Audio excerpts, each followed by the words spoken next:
ហេតុអ្វីបានជាមានការបាតុកម្មនៅនេប៉ាល់ការហាមឃាត់ប្រព័ន្ធផ្សព្វផ្សាយសង្គមអំពើពុករលួយនិង Nepo Kids អ្វីដែលយើងដឹងអំពីការតវ៉ាដ៏សាហាវដែលបានបណ្ដេញមេដឹកនាំនេប៉ាល់ចេញពីប្រទេសក្រមបាតិកោនេប៉ាល់ខឹងសម្បើមនឹងការបង្ក្រាបដ៏បង្ហូរឈាម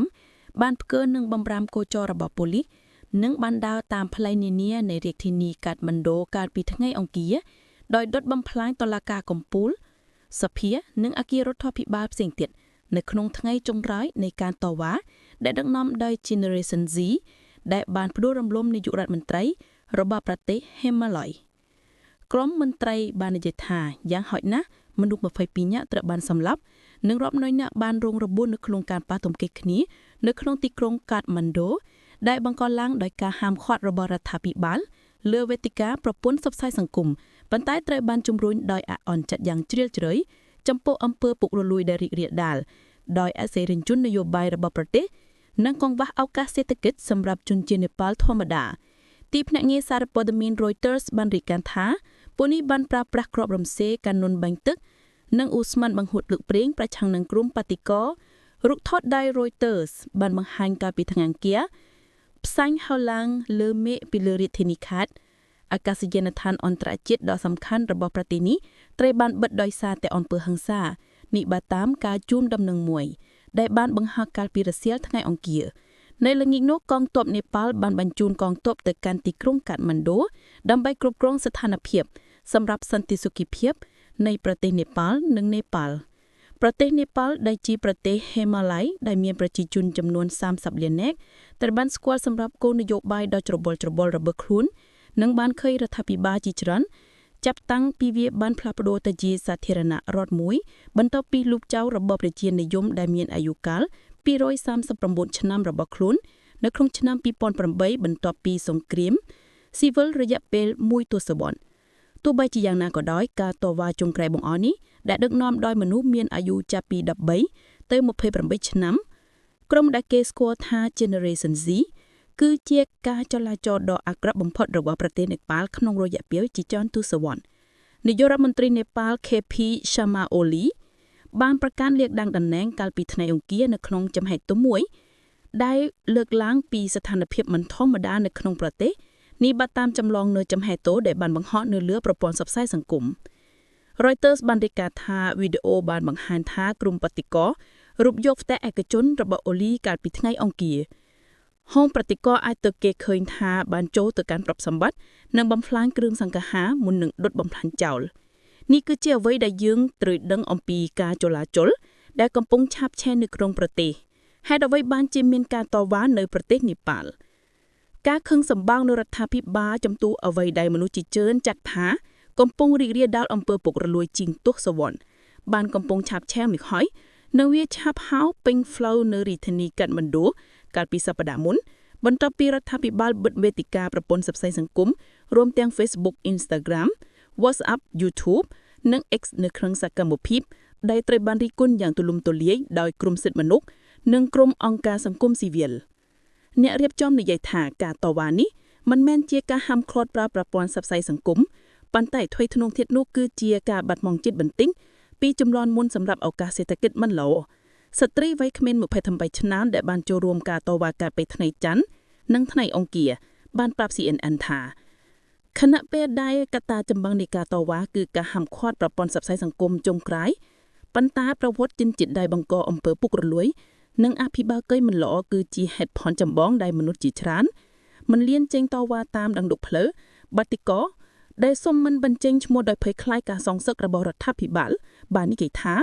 វាគឺជារឿងលើសលប់ដើម្បីឃើញចំនួនអ្នកចូលរួមធំបែបនេះនិងធម៌ពលនិងកំណើរបស់ប្រជាជនអត្រាឱកាសការងារធំណាស់មិនបានចូលធ្វើការសម្រាប់យុវជនអាយុចាប់ពី15ទៅ24ឆ្នាំនៅនេប៉ាល់គឺ20.8% នៅក្នុងឆ្នាំនេះតាមធនាគារពិភពលោកទន្ទឹមនឹងនេះផងដែរចលនាអនឡាញដ៏ពុកបូឡាប្រឆាំងនឹង Nepo Kids គឺកូនរបស់អ្នកនយោបាយបង្ហាញរបៀបរស់នៅដ៏ខ្ចីខ្ចៃរបស់ពួកគេកំពុង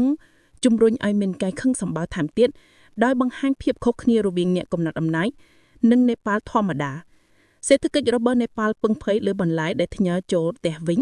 ដោយជនជាតិនេប៉ាល់ដែលរស់នៅក្រៅប្រទេស ច្រើនជាង1/3នៃផលិតផលសរុបនៅក្នុងស្រុករបស់ប្រទេសនេប៉ាល់មកពីការផ្ញើប្រាក់ផ្ញើឡាប្រាក់តល់នេះបើតាមធនាគារពិភពលោកដែលជាចំនួនមួយដែលបានកើនឡើងយ៉ាងឆាប់ឆាយនៅក្នុង3ទសវត្សរ៍បុំទេនេះមកការប្រឆាំងតវ៉ាប្រាយជាស្លាប់ការតវ៉ាបានកើនឡើងត្រឹមតែប៉ុន្មានម៉ោងបន្ទាប់ពីពួកគេបានចាប់ផ្ដើមកាលពីថ្ងៃច័ន្ទខណៈដែលក្រុមបាតកោបានប៉ះទង្គិចជាមួយប៉ូលីសនៅឯអគារសភាក្នុងទីក្រុងខាត់ម៉ាន់ដូលោកវេជ្ជបណ្ឌិតម៉ូហាន់រេកមីនាយកប្រតិបត្តិនៃមន្ទីរពេទ្យសេវាកម្មស៊ីវិលក្នុងទីក្រុងខាត់ម៉ាន់ដូបានប្រាប់ CNN កាលពីថ្ងៃអង្គារថាយ៉ាងហោចមនុស្ស22នាក់បានស្លាប់បាត់បង់ជីវិតយោងតាមរបាយការណ៍របស់ក្រសួងសុខាភិបាលនេប៉ាល់បានឲ្យដឹងមនុស្សជាង400នាក់រួមទាំងបុគ្គលិកកងកម្លាំងសន្តិសុខត្រូវបានបញ្ជូនទៅមន្ទីរពេទ្យកាលពីថ្ងៃច័ន្ទកាសែត Kathmandu Post បាននិយាយថាម៉ាស៊ីនបម្រើរបស់ខ្លួនបានធ្លាក់ចុះកាលពីថ្ងៃអង្គារបន្ទាប់ពីអគាររបស់ខ្លួនត្រូវបានដុតអគ្គលេខាធិការអង្គការសហប្រជាជាតិលោក Antonio Guterres បានអំពាវនាវឲ្យមានការស៊ើបអង្កេតឲ្យបានហ្មត់ចត់និងការអត់ធ្មត់ដើម្បីជៀសវាងការកើនឡើងនៃអំពើហិង្សាបន្ថែមទៀតនៅក្នុងសេចក្តីថ្លែងមួយទៅកាន់បណ្ដាញប្រព័ន្ធ X Tuesday លោក Guterres បាននិយាយថាខ្ញុំអំពាវនាវឲ្យអាជ្ញាធរគោរពតាមច្បាប់សិទ្ធិមនុស្សការតវ៉ាត្រូវធ្វើដោយសន្តិភាពគោរពអាយុជីវិតនិងទ្រព្យសម្បត្តិអង្គការលោកលែងតូអន្តរជាតិបាននិយាយក្នុងសេចក្តីថ្លែងមួយថាការប្រើប្រាស់កម្លាំងដ៏សាហាវប្រឆាំងនឹងក្រុមបាតកោដែលមិនបង្កគំរាមកំហែងដល់ការស្លាប់និងរបួសធ្ងន់ធ្ងរគឺជាការបំពានយ៉ាងធ្ងន់ធ្ងរនៃច្បាប់អន្តរជាតិក្រសួងការបរទេសសហរដ្ឋអាមេរិកបានណែនាំយ៉ាងម៉ឺងម៉ាត់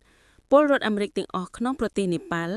ឲ្យជ្រុកនៅនឹងកំណែរហូតដល់មានការជួញដំណឹងបន្ថែមទៀតនិងជៀសវាងការធ្វើដំណើររដ្ឋាភិបាលស្ថិតនៅក្រោមសម្ពាធការលាលែងពីតំណែងរបស់នាយករដ្ឋមន្ត្រីអូលីកាលពីថ្ងៃអង្គារបានកើតឡើងបន្ទាប់ពីមន្ត្រីចំនួនផ្សេងទៀតបានលាលែងដោយសារការឆ្លើយតបរបស់រដ្ឋាភិបាលចំពោះការតវ៉ាមន្ត្រីក្រសួងមហាផ្ទៃលោក Ramesh Lekha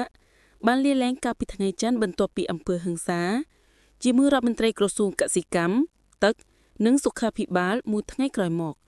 ប្រមាណម៉ោងក្រោយមកលោកអូលីលាលែងកងទ័ពនេប៉ាល់បានអំពាវនាវឲ្យមានដំណោះស្រាយដោយសន្តិភាពតាមរយៈការសន្ទនានិងបន្ទន់ឲ្យប្រជាពលរដ្ឋទាំងអស់អនុវត្តការអត់ធ្មត់ដើម្បីការពារការបាត់បង់អាយុជីវិតនិងទ្រព្យសម្បត្តិបន្ថែមទៀតនៅក្នុងស្ថានភាពធ្ងន់ធ្ងរនេះក្រោយកាលពីថ្ងៃអង្គារប្រធានាធិបតីនេប៉ាល់ Ramchandra-Pol បានជំរុញឲ្យក្រុមបាតកោសហការគ្នាដើម្បីដំណោះស្រាយដោយសន្តិភាពនិងឲ្យក្រុមអ្នកតវ៉ាយុវជនមកនិយាយ Binay Misra អនុប្រយោគពលនយោបាយសាធារណៈក្នុងប្រទេសនេប៉ាល់បានប្រាប់ CNN ថានៅពេលដែលនាយករដ្ឋមន្ត្រីចូលចេញពីតំណែងប្រធានាធិបតីនឹងហៅសភាឲ្យបង្កើតរដ្ឋាភិបាលមីស្រាជាជំនួយសាស្ត្រាចារ្យនៃការនយោបាយសាធារណៈនៅសាលាគ្រប់គ្រងសាកលវិទ្យាល័យ Kathmandu បាននិយាយថាដោយសារតែបច្ចុប្បន្នមិនមានគណបក្សដែលមានសម្លេងភាគច្រើនច្បាស់លាស់ទេសមាជិកសភាលើកឡើងនិងបង្កើតរដ្ឋាភិបាលបណ្ដោះអាសន្នជាមួយអង្គការ Gen Z មួយចំនួនអាចចូលរួមក្នុងការពិភាក្សាអំពីអ្នកណាដែលអាចដឹកនាំរយៈពេលខ្លីនៅក្នុងសេចក្តីថ្លែងការណ៍មុនពេលដែលលោកលាលែងលោកអូលីបាននិយាយថារដ្ឋាភិបាលរបស់លោកមិនអវិជ្ជមានចំពោះតម្រូវការដែលបានឡើងដោយ Gen Z ទេ